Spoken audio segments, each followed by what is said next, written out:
Olá, seja bem-vindo, bem-vinda ao processo de mentoria de carreira em dados. Meu nome é Paulo Schindi e estou super feliz em poder estar conduzindo esse processo junto com vocês, tá bom?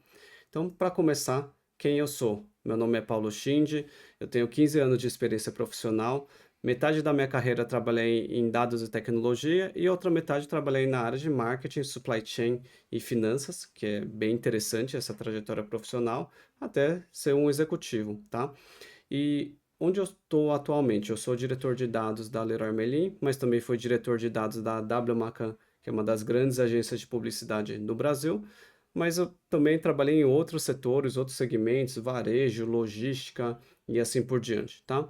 Sou formado em engenharia da computação pela USP, fiz um processo de intercâmbio também para estudar engenharia na Alemanha e um programa que eu acho bem interessante ressaltar foi um programa executivo na Universidade de Stanford de empreendedorismo e inovação, que foi super bacana aí para compor todo o meu background de uma vida executiva, tá bom?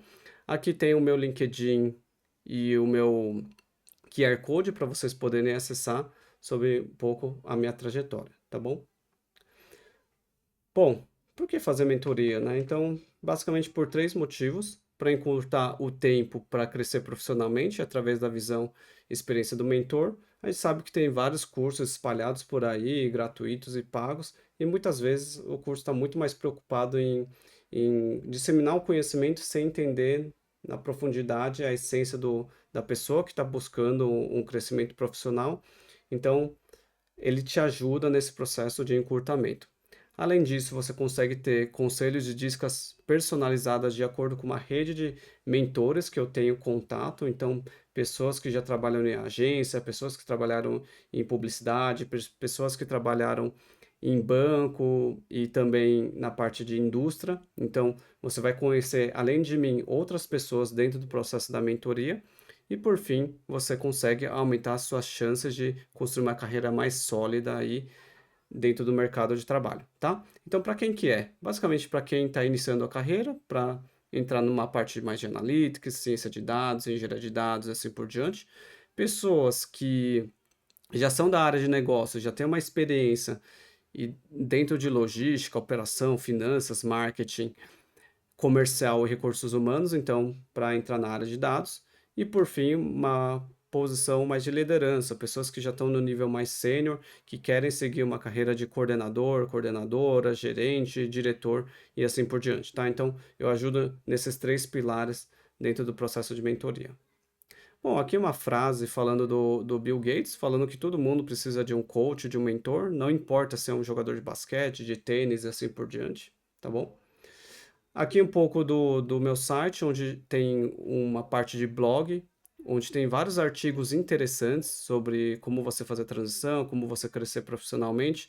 Então, uma delas que eu acho interessante é como fazer transição de carreira ou migrar para a área de dados. Aqui traz um pouco da minha experiência, até porque eu fiz muitas transições de carreira ao longo do meu processo de crescimento profissional, tá bom? Então, vamos falar um pouco sobre a área de atuação de dados e inteligência artificial, tá bom?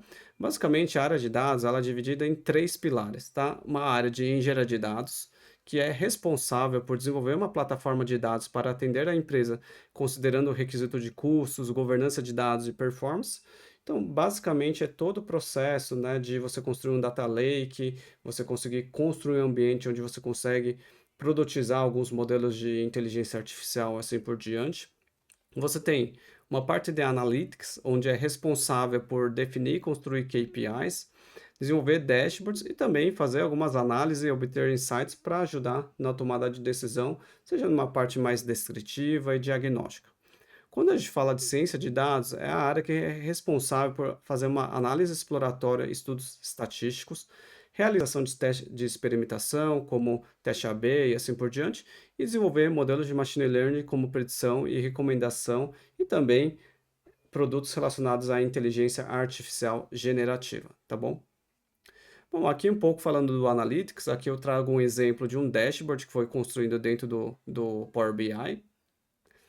Aqui um pouco de engenharia de dados, onde eu tenho todas essas aplicações, desde banco de dados, sistemas legados, apps que são os software as services, aplicações, web services, arquivos, onde você tem todo um processo de ingestão desses dados para você conseguir jogar no Data Lake House, ou Data Mesh, ou Data Lake, ou Data Warehouse, e que nada mais é do que um grande repositório de dados, mas é legal aqui porque a gente fala toda uma parte de catalogação de dados, discovery, linhagem de dados, que é uma parte de que o time de governança de dados acaba atuando. E claro, né, a gente pode explorar um pouco mais no detalhe no processo da mentoria. E por fim, tudo isso para conseguir disseminar esse conhecimento dentro de visualização de dados ou desenvolvimento de modelos de machine learning, tá bom? Bom, aqui um pouco do processo de ETL aqui, né, o Extract, Transform e Load, que basicamente é extrair, transformar e carregar. Então, a gente tem diversas ferramentas aqui para serem exploradas, e até o pessoal fica perdido, né, enfim, no mercado. Os próprios engenheiros de dados não têm conhecimento de todas essas ferramentas, mas é importante você conhecer de algumas delas, né, como o Pentaho, que ele surgiu bem no começo aí como open source para você fazer esse processo de criar caixinha e arrastar e você fazer tratamento, join entre tabelas e assim por diante. Mas você tem, por exemplo, um Airbyte, que uma ferramenta extremamente robusta aqui. Inclusive, eu cheguei a utilizar em várias empresas, assim como o Airflow e assim por diante. O legal desse gráfico aqui, que poucas pessoas conhecem, é que nesse eixo aqui ele fala de número de integrações e nesse eixo aqui a gente fala de geração. Então, quanto mais eu estou para cá, maior número de integrações que a ferramenta possui para conversar com uma plataforma de marketing, para conversar com uma plataforma de RP e assim por diante. Então, isso facilita todo um processo de gestão e a geração, né? Quanto mais recente, tende-se a ser melhor, né? Em termos de flexibilidade, configuração e assim por diante, tá bom? Então fica aí como consulta, mas no processo de mentoria, dependendo, a gente pode se aprofundar um pouco mais, tá? Bom, falando um pouco de ciência de dados aqui, então eu trago 4 exemplos. Então você sabe que quando você recebe um e-mail, seja dentro do Gmail, Outlook, existe um modelo de classificação para falar se um e-mail é spam ou não. Então, isso é ciência de dados. Você vê que já existe há bastante tempo esse modelo rodando, mas muitas vezes você não associa isso como um aplicativo relacionado à ciência de dados, inteligência artificial ou aprendizado de máquina, né? Então, é um caso que já está bastante no nosso cotidiano. Você tem os próprios chatbots, você tem também sistemas de reconhecimento de imagem, né? Então, como que eu diferencio um muffin de um cachorro, por exemplo? Porque se eu falar que tem 3 pontinhos preto e é um pouco bege, você pode confundir até um pouco o formato aqui. Então, como que uma máquina consegue entender a diferença entre cachorro e muffin?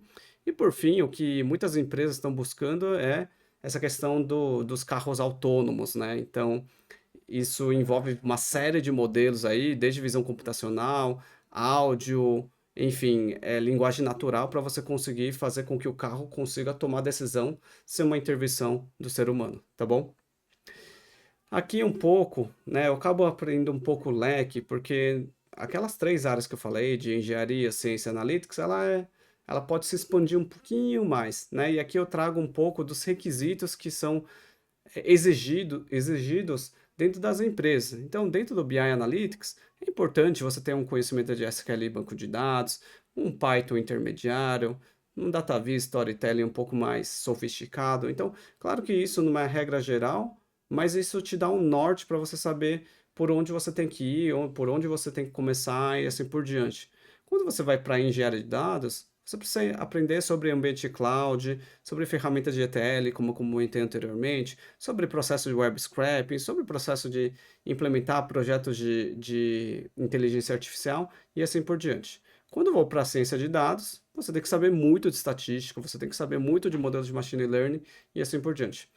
Uma coisa que eu queria destacar dentro desse quadrinho aqui, que é uma área que eu gosto bastante, é o que eu vejo crescendo bastante, é uma posição de Data Product Owner, que basicamente faz aquele papel de produto de dados, mas também muito olhando sob a ótica de como que você conecta o time de negócio com o time de técnico, para você conseguir não só entender a dor que a empresa tem ou o cliente tem, e como que você, através da solução técnica, você pode oferecer aí para os stakeholders, tá? Mas é uma área que é nova, relativamente nova, dentre todas elas que existem, e é uma área que eu acredito que esteja crescendo bastante, porque o, o grande ponto das empresas e os grandes desafios é como que você conecta as áreas para você conseguir atingir um objetivo comum, tá bom?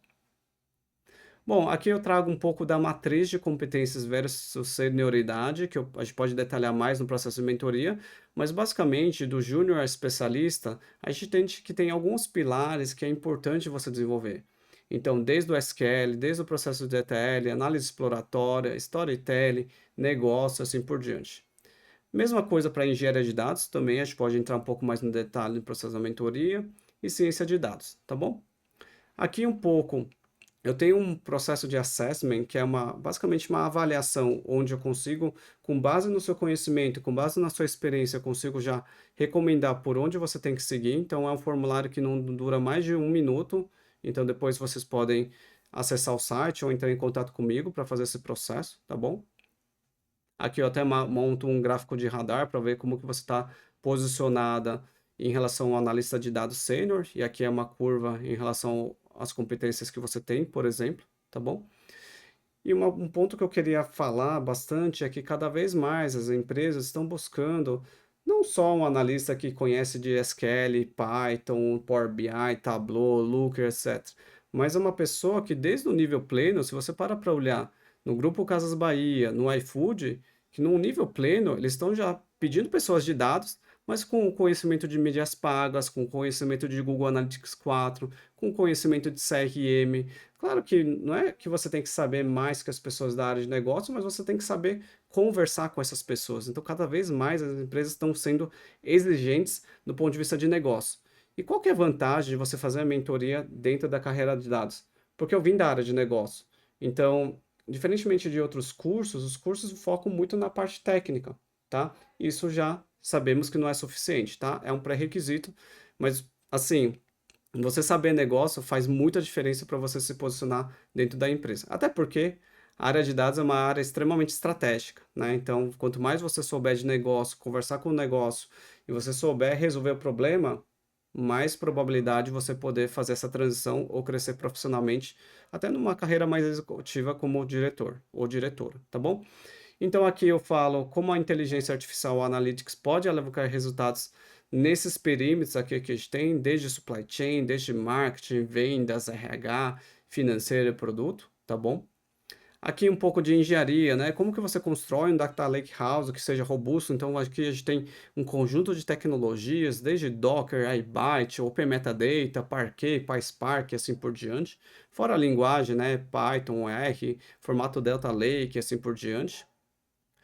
E aqui a gente fala um pouco de soft skills, né? Eu acho que muito mais do que importante do que falar de competência técnica ou competência de negócio, em muitos momentos você saber se posicionar numa entrevista, você souber se comunicar, você souber trabalhar de forma colaborativa, ser curioso, se adaptar rapidamente aos movimentos do mercado e conseguir aprender rapidamente para conseguir entregar alguma solução técnica, são competências que cada vez mais as empresas estão exigindo, tá? Fora a questão de assumir mais riscos, riscos calculados e assim por diante, tá bom? Então, a gente também explora todo esses pilares dentro do processo da mentoria. Aqui algumas recomendações de livros em dados e inteligência artificial. Esse é um livro que eu gosto bastante, né, de storytelling com dados, da Cole. Temos também o Data Science para Negócios e, por fim, Introdução a Machine Learning com Python, tá? Aqui alguns filmes, aqui o Moneyball é um filme extremamente interessante, dilema das redes sociais, o próprio Her, né, fala um pouco do futurismo, né, enfim, estamos próximos de chegar nesse pilar aí, né, de ter cada vez mais sistemas autônomos convivendo conosco. Aqui um pouco dos depoimentos de algumas pessoas que fizeram o processo de mentoria comigo. E por fim, para falar um pouco do processo, né? Então, o processo de mentoria envolve 50 horas aqui, é bastante conteúdo que eu tenho produzido. Basicamente, eu quebro em 3 pilares, então tem uma parte de mentoria, tem uma parte de cursos e treinamentos práticos e, por fim, temos uma parte de testes e cases práticos, tá? Então, aqui a gente fala muito mais de ter 3 encontros online de forma individual para falar muito sobre planejamento de carreira, como que você se prepara para o processo seletivo, como que você faz uma boa entrevista de emprego e assim por diante, ou como que você pode se posicionar dentro da empresa para você crescer de uma forma mais rápida, ou se não for possível, ir para o mercado. Aqui, como eu comentei, tem bastante conteúdo, seja de negócio, seja a parte técnica, assim por diante. E por fim, muitos projetos, testes, etc., para você conseguir consolidar e tangibilizar todo o conhecimento que você adquiriu do ponto de vista técnico, tá bom? Então, era isso que eu queria falar. Foi um prazer imenso poder ter explorado tudo isso com vocês. Qualquer dúvida, estou à disposição para esclarecer, tá bom? Obrigado e até mais.